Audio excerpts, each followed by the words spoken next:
নজর রাখবো পরবর্তী সংবাদে। ত্রিপুরা রাজ্য বিদ্যুৎ কর্মচারী সংঘ খোয়াই জেলার পক্ষ থেকে আজকে সংবর্ধনা জ্ঞাপন করা হয়েছে। খোয়াই শাখার উদ্যোগে খোয়াইয়ের একটি বেসরকারি হোটেলে নবনির্বাচিত খোয়াই ও রামচন্দ্র ঘাট মণ্ডল সভাপতিদের সংবর্ধনা জ্ঞাপন করা হয়েছে।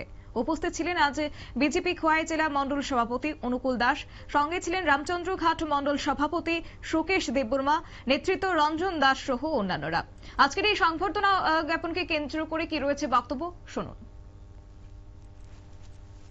ত্রিপুরা রাজ্য বিদ্যুৎ কর্মচারী সংঘ খোয়াই বিভাগীয় কমিটি এবং খোয়াই জেলা কমিটির উদ্যোগে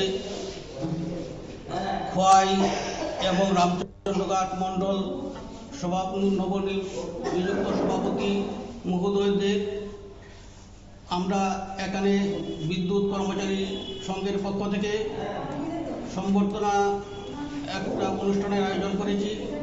তার উদ্দেশ্য হচ্ছে আগামী দিনে আমরা বিদ্যুৎ পরিষেবাকে কিভাবে আরো জনগণের কাছে আমরা পরিষেবাকে আরো উন্নতভাবে পৌঁছে দিতে পারি, এই লক্ষ্যে আমরা খোয়াইবাসী ওনাদের পরামর্শ অনুযায়ী ওনাদের সাথে আলোচনার মাধ্যমে আমাদের ওনারা যেহেতু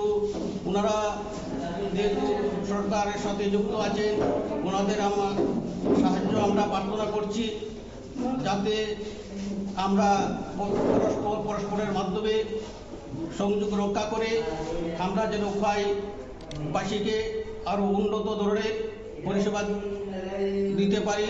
তার জন্য আজকের এখানে আমাদের।